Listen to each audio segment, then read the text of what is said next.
Thank everybody for being here today. Today is a stereotypical example of how weather can change dramatically in the state of Texas. Here in Austin, fairly pleasant outside. In parts of the Rio Grande Valley, may even get up to in the 80s later on today. So many regions of the state seem like the weather's just fine. If people are not paying attention to it, they're going to be shocked by what's going to happen over the next few hours and the next few days. In the next few hours for the remainder of today and into tomorrow, we actually are dealing with fire-based concerns out in the West Texas region, ranging from El Paso over to Pecos, Texas. It's an element that Texas emergency responders are making sure that they're going to be able to monitor, contain, provide the resources, whatever is needed. And then after that, there's going to be a storm coming in that will bring a lot of heavy rain to East Texas and especially Southeast Texas, where we are monitoring for potential flooding situations in those areas. And then is going to come what will likely be the coldest weather event of the year. And actually in some places in the state of Texas, it may be the coldest event ever marked in history in the state of Texas. Once again, extreme cold in North and Northwest Texas should begin on Tuesday morning. At that time, some wind chills may be as low as 0 or even -0. After that, going into Wednesday and Thursday, there will be widespread freezing across almost the entire state of Texas, and even temperatures down to near 0 degrees, with wind chill factors being below 0 degrees. The key point is going to be this, and that is when temperatures get that cold, lives are at risk. People need to be very cautious here in the coming days as the temperatures plummet to make sure that you take care of yourself. Temperatures are going to be colder than what most Texans have experienced.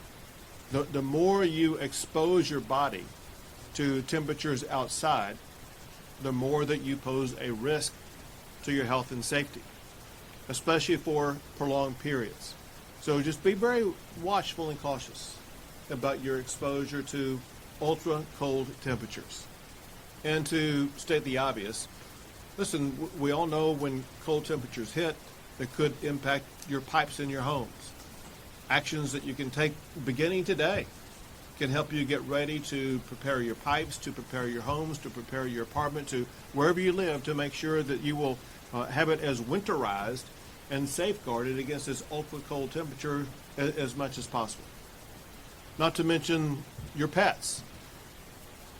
Pet exposure to temperatures, again, in some regions that could get close to 0, are going to be extraordinarily challenging for any pet outdoors. And so, again, now is the time to begin getting prepared for those ultra cold temperatures and what they may do to your pets.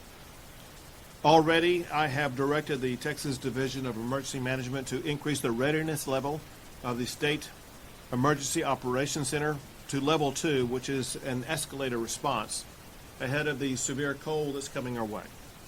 Over this past weekend, more than 450 TxDOT, Texas Department of Transportation personnel prepared for winter weather by pre-treating roads, bridges, and overpasses with over 400,000 gallons of brine and more than 10,000 cubic yards of granular material.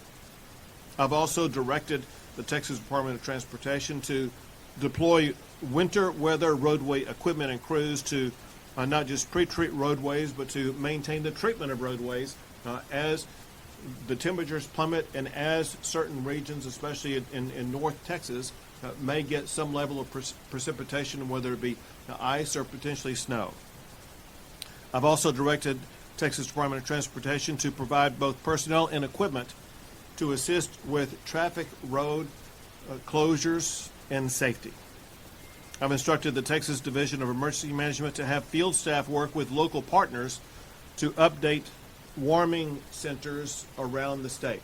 It's going to be very important as temperatures get so so low that warming centers are available in all these various regions so that we can protect the safety and the lives of our fellow Texans. I've directed the Texas A&M Engineering Extension Service to provide public works response teams in all of the affected regions across the state. Directed the Texas Commission on Environmental Quality to provide air, water, and wastewater monitoring. Directed the Texas A&M AgriLife Extension to provide disaster assessment and recovery agents as well as county extension agents in the affected regions across the state. Worked with the Public Utilities Commission, from whom you'll hear shortly, to monitor power outages and coordinate with utility providers across Texas. Worked with the Railroad Commission, and they are monitoring the natural gas supply and communicating with the oil and gas industry to make sure that we have the supplies of natural gas that will power our generators and electric power grid system across the state as we make our way through this winter storm. Directed the Texas Department of Public Safety to deploy Texas Highway Patrol troopers to patrol roadways in all of the affected regions. Directed the Texas Parks and Wildlife Department to have their game wardens deployed to support local law enforcement. The Texas Education Agency is monitoring school district needs across the state. Obviously, there's going to be some ultra cold days for our schools here in the coming days. And in addition to that, the National Guard is prepared to respond as needed on a 24-hour operational basis. Next will be Chief Nemkid of the Texas Division of Emergency Management.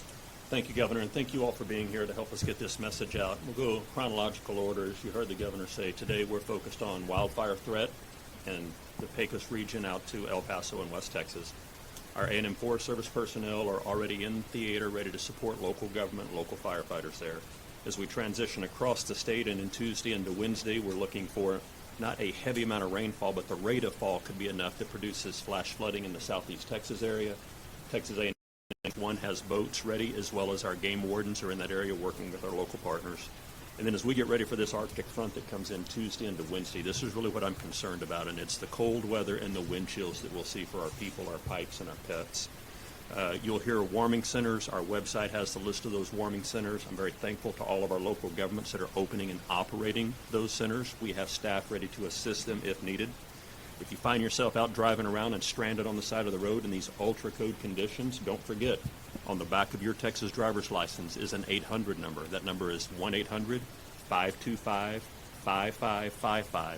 That will be answered by the Texas Department of Public Safety. And if you're stranded there and need help, we have resources that are ready to come and get you and assist you to either getting home or into one of those warming centers.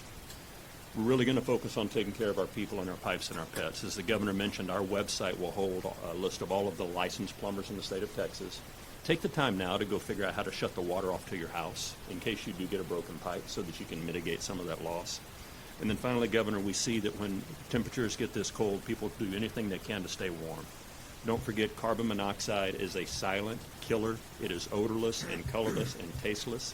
Do not burn wood-burning appliances that are not approved for use inside your home. Be sure if you have generators running or you're going to use heaters that are fuel burning, make sure that you keep those outside or good ventilation. Thank you, Governor. Thank you. Now, Pablo Vegas, the CEO of ERCOT. Thank you, Governor.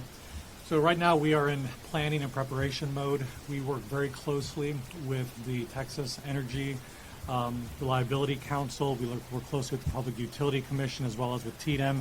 And of course, we're coordinating every day with the power generators and the transmission service providers across the state to make sure everybody is prepared, has the resources that they need, and are going to be able to make it through this cold event reliably. We expect to have adequate supply to meet demand during this cold weather event. I want to remind folks that some of the most impactful changes we've made over the last few years, like weatherization, continue to be a highly effective tool that we see great results from. Just this year, we've already done over 300 inspections of supply resources, power generators, more than 150 in our transmission service space, and we're going to continue to do more this February and finish up this winter. In addition, we also have some new reliability tools that we've been able to leverage over the last couple of years that are extremely helpful. Things like a firm fuel supply, where there's over 4,000 megawatts of power generators out there that have backup fuel supply in case there were to be any issues or disruption in the gas supply system. So we have those reserves available to us as well. And I'd like to remind folks that we continue to see rapid growth of power generation on the ERCOT grid. Just since last March, since last winter, we've added over 13,500 megawatts of new supply onto the grid. That supply is going to continue to be helpful as we get through these cold events. A lot of it is solar and batteries, both of which are going to help us as the sun comes up on the cold day. The batteries helping us as we bridge in the morning. That's what helps us keep that reliability expectation high as we get through this event. So thank you for that. And if there's any questions about outages, they're generally likely going to be local in nature. The Public Utility Commission website has great resources where you can go to if you are experiencing an outage to understand what the restoration times will be from your local utilities. Thank you, Governor. Thank you very much. Now, Thomas Gleason, the chair of the Public Utilities Commission. Thank you, Governor Abbott. So as the governor said, the PUC, we've been in constant communication with the state's generators and transmission distribution utilities. I can report that no one has expressed any concerns about the winter cold. The generators have all confirmed that they have adequate supply of fuel. The transmission distribution utilities have cut back thousands of miles of vegetation to mitigate the impact of any falling trees or any ice if that were to occur. As always, if there is an outage that you experience, it is local in nature. Please contact your transmission distribution utility. Also, if you ever encounter a down power line, please contact your local transmission distribution utility.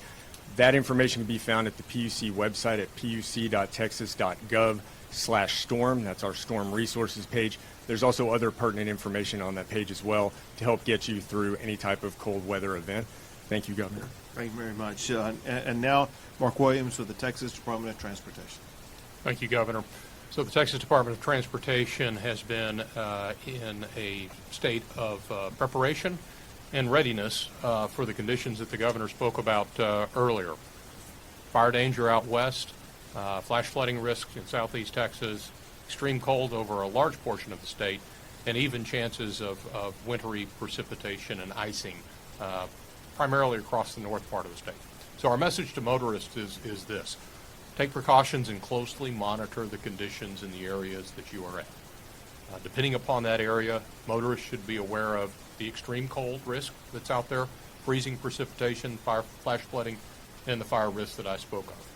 Drive to conditions or avoid travel if possible, as those conditions may pose a danger to travel. Slow down, avoid high water in those areas that may be impacted by flash flooding, and also be aware of the risk that you can pose for fire dangers as a motorist, that you may be out traveling if you might park in high grass, dry vegetation. We've got a lot of that out there right now on our roadsides, discarding cigarettes or dragging chains if you may be pulling a trailer. Those can all pose risks to create fire conditions. So appreciate the opportunity. Also, a reminder for motorists is to be aware of drivetexas.com as the site for finding information on roadway conditions around the state. Thank you very much. To close this, listen, we are aware that when Texas gets ultra cold temperatures, maybe even record-breaking cold temperatures, a lot of Texans are concerned, will the power grid hold up? And as you've heard here today, the fact of the matter is that the power grid has never been stronger than it is now. The power grid is more prepared, more stable, and more resilient than it's ever been. There's every reason to be 100% confident the power grid is going to be able to withstand this challenge. The power grid that we have today is completely different than it was 4 years ago, both with regard to the amount of power that it has, with regard to the winterization that it has, with regard to the pipeline of natural gas to get to the power generators. And even if the power generators are unable to get that, they have power storage on site to make sure that the power is going to stay on. The bottom line is that the power grid, because of the almost 20 laws that I've signed, has never been more prepared for a winter storm like this. Happy to take a few questions. The chairman of the ERCOT group, you had mentioned the increased megawatts. What if you could put that in terms of household numbers of power? And also, can you compare that with the growth of the state since 2000? Are we ahead or are we not? No, Yeah, we definitely have added more supply since 2021 than we've seen in load growth since 2021. And each megawatt can power about 250 homes in Texas. So you can do the math, 13,500 megawatts times 250 homes. It's several million homes that can be powered by this incremental supply. Governor, Go ahead. You and Chief Field kind of touched on this. I can't remember in recent history that the state has had to juggle this many different issues, changing so fast. Do you remember in regards to that? And are you confident that the teams out there on the roads right now can handle this work? Because this is going to change fast. Because of the size of Texas, and you know, the Panhandle to Brownsville, from Texarkana all the way over to El Paso, there are almost always a lot of conflicting weather events across the entire state of Texas.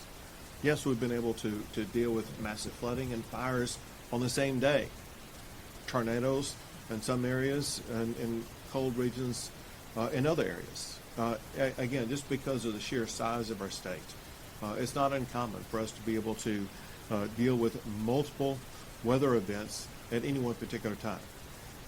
That's why, and I cannot emphasize this enough, Texas has the #1 Division of Emergency Management and the chief kid of any state in the United States of America. We have better leaders in all of these positions than any other state that are experienced at dealing with these multifaceted weather events, and they will be able to work us through this weather event successfully, just like they have hundreds of other times. With that said, it seems like that you're worried that people are being rolled because these policies. Well, listen, when you are driving around today in most of the state of Texas, the sun is shining, the weather seems fine.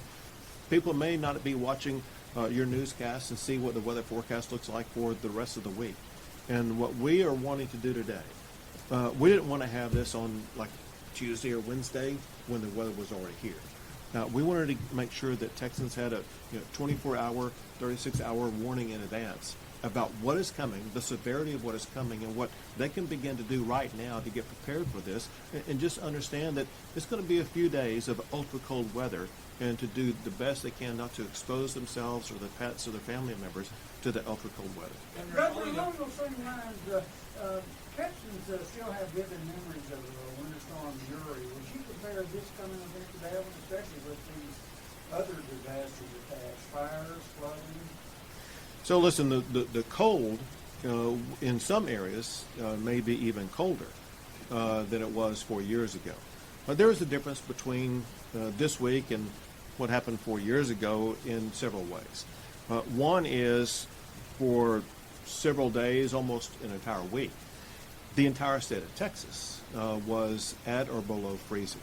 That's not going to be the case here, so it's not going to be as severe in so many different regions. There may be a time period where in the Rio Grande Valley it may get to freezing or close to freezing, but it's not going to be like it was then.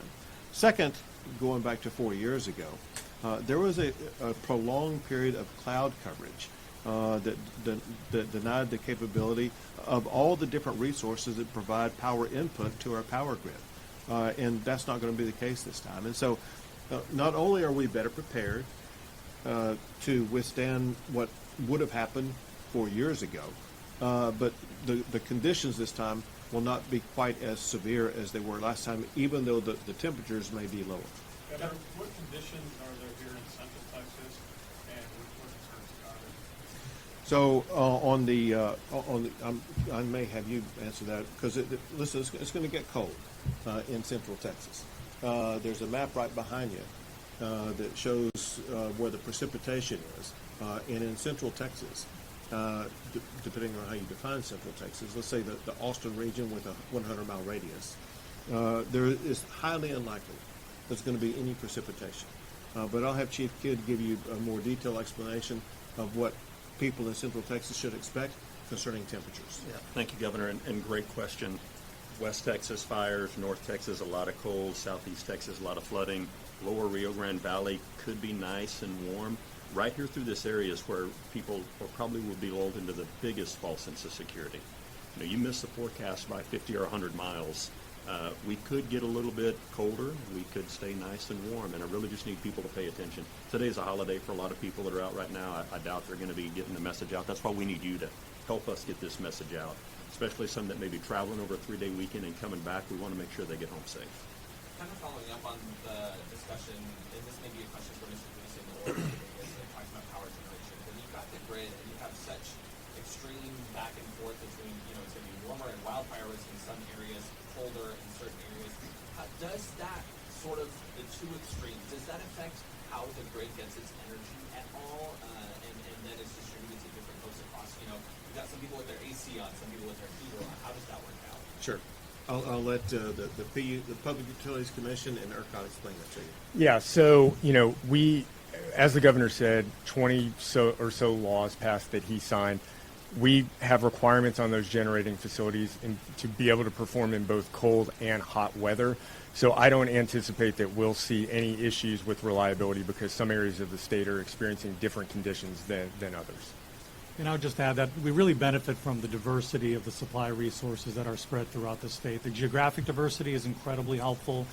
Because you can have a weather event in southeast Texas and you have perfectly normal weather in the northwest portions of Texas, creating where a lot of our wind supply is, or in the northern part of Texas where a lot of our solar resources are.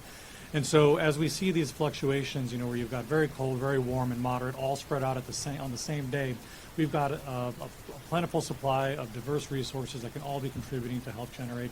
And then underlying it all, we've got, of course, our thermal fleet, which is made up of our coal, natural gas, and our nuclear systems. So they all work together. It becomes a little more operationally challenging when you've got some of the extremes from the north to the south, but it's nothing that ERCOT and the utilities can't work with together and make sure we get through it stably. How intense do you see the wildfire threat out in West Texas when you talk about what we've seen in California? I don't think it'll be what we've seen in California. I will tell you it's an elevated wildfire risk because of dry fuels, low humidities, and high winds. And really, we can stop a lot of these from starting if this old Smokey Bear, only you can prevent them. Remember, the majority of wildfire in Texas is human caused. So as the director of TxDOT said earlier, what we really want to do is make sure that motorists that are out there do everything they can not to start fires. Also, I'll tell you this, and that is in the meeting that we had before coming out here. The state is fully prepared for whatever type of fire may come up. As an example, they have about 10 or so planes that are ready to respond. And some could be able to drop water, some could be able to drop retardant, in addition to the people on the ground who are prepared to respond to it. We are prepared to be aggressive, and candidly, I think we're going to be over-prepared to deal with whatever may occur. But listen, we don't want to take anything for granted. We want to make sure that we keep people safe, and part of keeping people safe is keeping them alert in those regions from El Paso to Pecos. But the other thing is, as was mentioned by the Texas Department of Transportation, there are certain actions that if you're negligent about what you're doing, that can cause a fire. I think a reference was made. If you're dragging chains behind your truck or something like that, that could cause a spark that could lead to a potential fire. And in these times of potential fire danger, it's important for everybody in that particular region just to be a little bit more cautious. Maybe not the best time to have a campfire or something like that. Be cautious about any type of fire anywhere or anything that you may do that could be a catalyst for a fire. Is it too soon to think about federal consent? So way too soon. Again, this is, except for certain small regions of the state of Texas, north and northeast Texas, not really considered to be a precipitation event. It's just going to be a very cold event. And there's not anticipated to be any meaningful amount of damages that would arise that would be a reason why we would get FEMA disaster declaration. So there's nothing that we're looking at right now. Obviously, we're prepared to pivot very quickly and seek a declaration of what is needed. Governor, off topic in regards to some of the other stuff that the Trump administration is doing. Texas has a large number of federal workers, and many of them today are moving to paychecks this month. Are you concerned that the Trump administration is going a little bit too fast, too soon to get some of these federal reductions and job gifts? On the details, I simply don't have the details. On the concept, I think a lot of people agree that government had grown too large. Some level of downsizing is very important. It creates greater efficiency. But at the same time, there's been an extraordinary amount of wasteful and fraudulent spending that's been uncovered. Those are taxpayer dollars, and those taxpayer dollars have to be guarded very tightly to make sure that if a taxpayer gives money to the federal government, it's not going to be wasted on providing benefits to people who are dead, providing to these outrageous causes across the entire globe. And so as the Trump administration has stepped into this, they are realizing that the magnitude of the way that money has been wasted or spent fraudulently or whatever the case may be. And they will be able to calibrate what the response is as they gain more access to more information about the magnitude of the problem that they're dealing with. I'd like to see him cap the brakes a little bit. Here in Austin, IRS, San Antonio, very large military installation, Fort, but also Public has a lot of federal jobs. Right. And again, I don't know the details about all that. You'll need to direct your question to the Trump administration. Thanks, guys. No, we're done. Thanks, guys.